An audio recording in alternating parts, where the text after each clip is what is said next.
Hi everyone, welcome to my channel. ಇವತ್ತು ನಾನು rice Baat ಹೇಗೆ ಮಾಡೋದು ಅಂತ ತೋರಿಸ್ತಾ ಇದ್ದೀನಿ. ಬೆಳಗ್ಗೆ ಬ್ರೇಕ್ಫಾಸ್ಟ್ಗೆ ಅಥವಾ ಲಂಚ್ ಬಾಕ್ಸ್ಗೆ ಎಲ್ಲದಕ್ಕೂ ತುಂಬಾ ಚೆನ್ನಾಗಿರುತ್ತೆ ಈ ರೈಸ್ ಬಾತ್ ರೆಸಿಪಿ. ತುಂಬಾ ಡಿಫ್ರೆಂಟಾಗಿ ಇದನ್ನು ಹೇಗೆ ಮಾಡೋದು ಅಂತ ನೋಡೋಣ. ಈ ರೈಸ್ ಬಾತ್ ಮಾಡೋದಕ್ಕೆ ಮೊದಲಿಗೆ ನಾವು ಸ್ವಲ್ಪ ಮಸಾಲೆನ ರುಬ್ಕೋಬೇಕಾಗುತ್ತೆ. ಸೊ ಒಗ್ಗರಣೆಗೆ ಮೊದಲಿಗೆ ನಾನಲ್ಲಿ ಸ್ವಲ್ಪ ಬೆಳ್ಳುಳ್ಳಿ ಮತ್ತು ಶುಂಠಿ ಹಾಕುತ್ತಾ ಇದ್ದೀನಿ.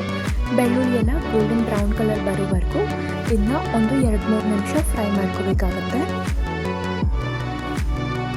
ಬೆಳ್ಳುಳ್ಳಿ ಎಲ್ಲ ಗೋಲ್ಡನ್ ಬ್ರೌನ್ ಕಲರ್ ಬಂದಮೇಲೆ ಇವಾಗ ಸ್ವಲ್ಪ ಕೊತ್ತಂಬರಿ ಬೀಜ 1 ಟೇಬಲ್ ಸ್ಪೂನಷ್ಟು, 5 ಗುಂಟೂರು ಮೆಣಸಿನ್ಕಾಯಿ, 5 ಹಸಿಮೆಣಸಿನ್ಕಾಯಿ ಹಾಕ್ಕೊಂಡಿದ್ದೀನಿ. ಇದನ್ನೆಲ್ಲ ಒಂದು ಅರ್ಧ ನಿಮಿಷದವರೆಗೂ ಫ್ರೈ ಮಾಡ್ಕೋಬೇಕು. ಇವಾಗ 2 ಮೀಡಿಯಮ್ ಸೈಜ್ ಈರುಳ್ಳಿನ ಈ ರೀತಿ ಕಟ್ ಮಾಡಿ ಹಾಕ್ಕೊಂಡಿದ್ದೀನಿ. ಈರುಳ್ಳಿ ಕೂಡ ಬ್ರೌನ್ ಕಲರ್ ಬರೋವರೆಗೂ 5-6 ನಿಮಿಷ ಫ್ರೈ ಮಾಡ್ಕೋಬೇಕು. ಈರುಳ್ಳಿ ಫ್ರೈ ಆದಮೇಲೆ 2 ಟೊಮ್ಯಾಟೊ ತೊಗೊಂಡಿದ್ದೀನಿ. ಟೊಮ್ಯಾಟೊ ಕೂಡ ಸಾಫ್ಟ್ ಆಗೋವರೆಗೂ 5-6 ನಿಮಿಷ ಫ್ರೈ ಮಾಡ್ಕೋಬೇಕು. ಇವಾಗ ಟೊಮ್ಯಾಟೊ ಸಾಫ್ಟ್ ಆದಮೇಲೆ ಪುದೀನ ಮತ್ತು ಕೊತ್ತಂಬರಿ ಸೊಪ್ಪು ತೊಗೊಂಡಿದ್ದೀನಿ. ಈ ಪುದೀನ ಮತ್ತು ಕೊತ್ತಂಬರಿ ಸೊಪ್ಪನ್ನು ಕೂಡ ಒಂದು ಅರ್ಧ ನಿಮಿಷ ಫ್ರೈ ಮಾಡ್ಕೋಬೇಕಾಗುತ್ತೆ.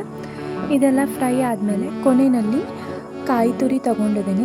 ತೆಂಗಿನಕಾಯಿ ತುರಿ ಹಾಕೋದ್ರಿಂದ ತುಂಬಾ ಯುನಿಕ್ಕಾಗಿ ಡಿಫ್ರೆಂಟ್ ಆಗಿರುತ್ತೆ. ಸೊ ಈ ಮೆಥಡಲ್ಲಿ ಒಂದ್ಸರಿ ಖಂಡಿತ ಟ್ರೈ ಮಾಡಿ. ಇದನ್ನು ಹಾಕ್ಕೊಂಡು ಒಂದು ಅರ್ಧ ನಿಮಿಷ ಫ್ರೈ ಮಾಡಿಕೊಂಡು ಈ ಮಸಾಲೆ ಎಲ್ಲ ತಣ್ಣಗಾಗೋವರೆಗೂ ವೆಯ್ಟ್ ಮಾಡಬೇಕು. ಇದು ತಣ್ಣಗಾದ್ಮೇಲೆ ಇದನ್ನು ಒಂದು ಮಿಕ್ಸರ್ ಜಾರ್ಗೆ ಟ್ರಾನ್ಸ್ಫರ್ ಮಾಡಿಕೊಂಡು ಒಂದು ಸ್ಮೂತ್ ಪೇಸ್ಟ್ ಮಾಡ್ಕೋಬೇಕು. ಸೊ ಈ ರೀತಿಯಲ್ಲಿ ಇದು ತಣ್ಣಗಾದ್ಮೇಲೆ ನಾನು ಇದನ್ನು ಮಿಕ್ಸರ್ ಜಾರ್ಗೆ ಹಾಕ್ಕೊಂಡು ಒಂದು ಸ್ಮೂತ್ ಪೇಸ್ಟ್ ಮಾಡ್ಕೊಂಡಿದ್ದೀನಿ. ತುಂಬ ಸ್ಮೂತ್ ಏನು ಬೇಕು ಅಂತ ಇಲ್ಲ, ಸ್ವಲ್ಪ ಕೋರ್ಸ್ ಪೇಸ್ಟ್ ಮಾಡಿಕೊಂಡ್ರೂ ನಡೆಯುತ್ತೆ. ಇವಾಗ ಒಂದು ಪ್ರೆಷರ್ ಕುಕ್ಕರ್ ತೊಗೊಂಡಿದ್ದೀನಿ. ಇದರಲ್ಲಿ 2 ಟೇಬಲ್ ಸ್ಪೂನಷ್ಟು ತುಪ್ಪ ಮತ್ತು 2 ಟೇಬಲ್ ಸ್ಪೂನಷ್ಟು ಎಣ್ಣೆ ಹಾಕ್ಕೊಂಡಿದ್ದೀನಿ. ಇವಾಗ ಮಸಾಲೆ ಐಟಮ್ಸ್ನಲ್ಲಿ ಪಲಾವ್ ಎಲೆ, ನಕ್ಷತ್ರ ಹೂವು, ಮರಾಠಿ ಮೊಗ್ಗು, ಚಕ್ಕೆ, ಲವಂಗ, ಸ್ಟೋನ್ ಫ್ಲವರ್ ಇದನ್ನೆಲ್ಲ ಹಾಕ್ಕೊಂಡಿದ್ದೀನಿ. ಇದನ್ನೆಲ್ಲ ಒಂದು ಅರ್ಧ ನಿಮಿಷದವರೆಗೂ ಫ್ರೈ ಮಾಡ್ಕೋಬೇಕು. ಸೊ ನಾನಿಲ್ಲಿ ಈರುಳ್ಳಿ ಹಾಕ್ತಿಲ್ಲ ಈ ಒಗ್ಗರಣೆಗೆ, ಮೊದಲೇ ರುಬ್ಬೋದಕ್ಕೆ ಹಾಕಿರೋದ್ರಿಂದ ಇವಾಗ ವೆಜಿಟೇಬಲ್ಸ್ ಹಾಕ್ತಾಯಿದ್ದೀನಿ. ಕ್ಯಾರೆಟ್, ಕ್ಯಾಪ್ಸಿಕಮ್, ಬೀನ್ಸ್ ಮತ್ತು ಬಟಾಣಿ ಹಾಕ್ತಾಯಿದ್ದೀನಿ. ನಿಮ್ಮ ಹತ್ರ ಯಾವ ವೆಜಿಟೇಬಲ್ಸ್ ಇದೆ ನೀವು ಅದನ್ನ ಯೂಸ್ ಮಾಡ್ಕೋಬೋದು. ಸೊ ಈ ವೆಜಿಟೇಬಲ್ಸ್ನೆಲ್ಲ ಹಾಕ್ಕೊಂಡು ಒಂದು 5-6 ನಿಮಿಷದವರೆಗೂ ಇನ್ನೂ ಚೆನ್ನಾಗಿ ಫ್ರೈ ಮಾಡ್ಕೋಬೇಕಾಗುತ್ತೆ. ನಾನು ಮತ್ತೆ ಒಗ್ಗರಣೆಗೆ ಇನ್ನೊಂದ್ಸರಿ ಈರುಳ್ಳಿ ಮತ್ತು ಟೊಮ್ಯಾಟೋಸ್ ಹಾಕ್ತಿಲ್ಲ, ನೀವು ಬೇಕಾದರೆ ಹಾಕೋಬೋದು.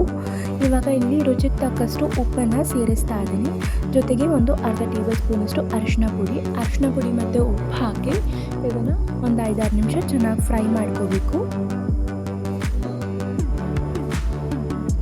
ಇದನ್ನು ನೀವು ಬ್ರೇಕ್ಫಾಸ್ಟ್ಗೆ ಅಥವಾ ಲಂಚ್ ಬಾಕ್ಸ್ಗೆ ಎಲ್ಲದಕ್ಕೂ ಟ್ರೈ ಮಾಡ್ಬೋದು. ತುಂಬಾ ಟೇಸ್ಟಿಯಾಗಿರುತ್ತೆ ಮತ್ತು ತುಂಬ ಯುನಿಕ್ ಆಗಿರುತ್ತೆ. ಇವಾಗ ಆಗಲೇ ಮಾಡಿಟ್ಟಿರುವಂಥ ಮಸಾಲ ಪೇಸ್ಟ್ ಏನಿದೆ ಅದನ್ನು ನಾನಿಲ್ಲಿ ಹಾಕೋತಾ ಇದ್ದೀನಿ. ಸೊ ಇದನ್ನು ಹಾಕ್ಕೊಂಡು ಇದನ್ನು 4-5 ನಿಮಿಷ ಫ್ರೈ ಮಾಡ್ಕೋಬೇಕು. ಆ ಮಸಾಲೆ ಎಲ್ಲ ಎಣ್ಣೆ ಬಿಟ್ಕೋಬೇಕು, ಅಲ್ಲಿವರೆಗೂ ಇದನ್ನ ಚೆನ್ನಾಗಿ ಫ್ರೈ ಮಾಡ್ಕೋಬೇಕಾಗತ್ತೆ. ಚೆನ್ನಾಗಿ ಫ್ರೈ ಮಾಡದೆ ಹೋದರೆ ಇದು ಚೆನ್ನಾಗಿ ಆಗೋದಿಲ್ಲ. ಇದು ಟೇಸ್ಟಿಯಾಗಿ ಚೆನ್ನಾಗಿ ಆಗಬೇಕು ಅಂದರೆ ನೀವು ಇದನ್ನು ಚೆನ್ನಾಗಿ ಫ್ರೈ ಮಾಡ್ಕೊಳ್ಳೇಬೇಕು. ಸೊ ಇವಾಗ ನಾನಿಲ್ಲಿ 1 ಟೇಬಲ್ ಸ್ಪೂನಷ್ಟು ಗರಂ ಮಸಾಲ ಪೌಡರ್ ಹಾಕ್ತಾಯಿದ್ದೀನಿ. ಗರಂ ಮಸಾಲ ಪೌಡರ್ ಆಪ್ಷನಲ್, ನಿಮ್ಗೆ ಇಷ್ಟ ಇದ್ದರೆ ಹಾಕ್ಬೋದು, ಇಲ್ಲಾಂದರೆ ಇದನ್ನ ಸ್ಕಿಪ್ ಮಾಡ್ಕೋಬೋದು. ಇವಾಗ ನಾನು ತೊಳೆದಿಟ್ಟಿರುವಂಥ 1 ಗ್ಲಾಸ್ ಆಗುವಷ್ಟು ಅಕ್ಕಿನ ಇಲ್ಲಿ ಸೇರಿಸ್ತಾ ಇದ್ದೀನಿ. ಅಕ್ಕಿನ ನೆನೆಸಿಡೋಕ್ಕೆ ಹೋದರೆ ಅದು ಚೆನ್ನಾಗಾಗೋದಿಲ್ಲ, ತೊಳೆದ ತಕ್ಷಣ ಅದಕ್ಕೆ ಹಾಕೋಬೇಕು. ಸೊ ಅಕ್ಕಿನ ಹಾಕಿ ನಾನಿಲ್ಲಿ ಇದನ್ನು 1 ನಿಮಿಷದವರೆಗೂ ಲೋ ಫ್ಲೇಮ್ನಲ್ಲೇ ಮಿಕ್ಸ್ ಮಾಡ್ತಾ ಇದ್ದೀನಿ. ಇದನ್ನು ನೀಟಾಗಿ ಮಿಕ್ಸ್ ಮಾಡಿದ್ಮೇಲೆ ಇದಕ್ಕೆ ನೀರು ಹಾಕಬೇಕು. ನಾನಿಲ್ಲಿ 1 ಗ್ಲಾಸ್ ಆಗುವಷ್ಟು ಅಕ್ಕಿಗೆ 2 ಗ್ಲಾಸಷ್ಟು ನೀರು ಹಾಕ್ತಿದ್ದೀನಿ. ಮಸಾಲೆ ಜಾರಲ್ಲಿ ಮಿಕ್ಸರ್ ಜಾರಲ್ಲಿ ಏನು ಮಸಾಲ ಉಳಿದಿತ್ತು ಅದಕ್ಕೆ ಸ್ವಲ್ಪ ನೀರು ಹಾಕ್ಕೊಂಡು ಇಲ್ಲಿ ಯೂಸ್ ಮಾಡ್ತಾ ಇದ್ದೀನಿ. ಸೊ ಇವಾಗ ಅಲ್ಲಿ 1 ಗ್ಲಾಸ್ ಅಕ್ಕಿಗೆ 2 ಗ್ಲಾಸಷ್ಟು ವಾಟರ್ನ ಹಾಕ್ತಾ ಇದ್ದೀನಿ.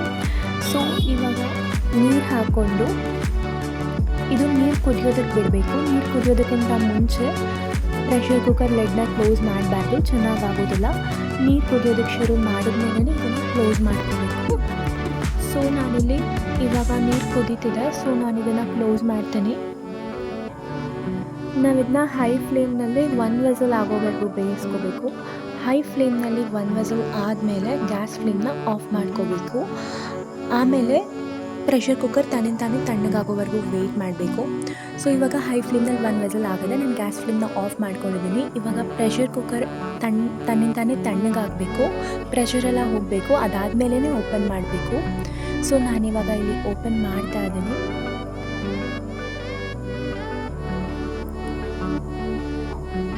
ಸೊ ಇವಾಗ ಈ ರೈಸ್ ಬಾತ್ ರೆಡಿ ಆಗಿದೆ. ನೀವು ನೋಡಿದ್ರಲ್ಲ ಎಷ್ಟು ಸುಲಭವಾಗಿ ಮಾಡ್ಬೋದು ಅಂತ.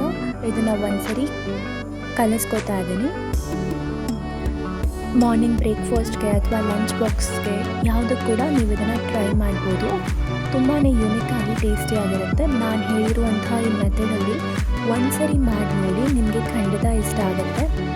ಸೊ ಇವತ್ತಿನ ಈ ವಿಡಿಯೋ ನಿಮಗೆಲ್ರಿಗೂ ಇಷ್ಟ ಆಗಿದೆ ಅಂತ ಅಂದ್ಕೊಳ್ತೀನಿ. ಈ ವಿಡಿಯೋ ಇಷ್ಟ ಆಗಿದ್ರೆ ಈ ವಿಡಿಯೋಗೆ ಲೈಕ್ ಮಾಡಿ, ಮತ್ತು ಇದೇ ಥರದ ಇನ್ನೂ ರೆಸಿಪೀಸ್ನ ನೋಡೋದಕ್ಕೋಸ್ಕರ ಈ ಚಾನಲ್ಗೆ ಸಬ್ಸ್ಕ್ರೈಬ್ ಮಾಡಿ.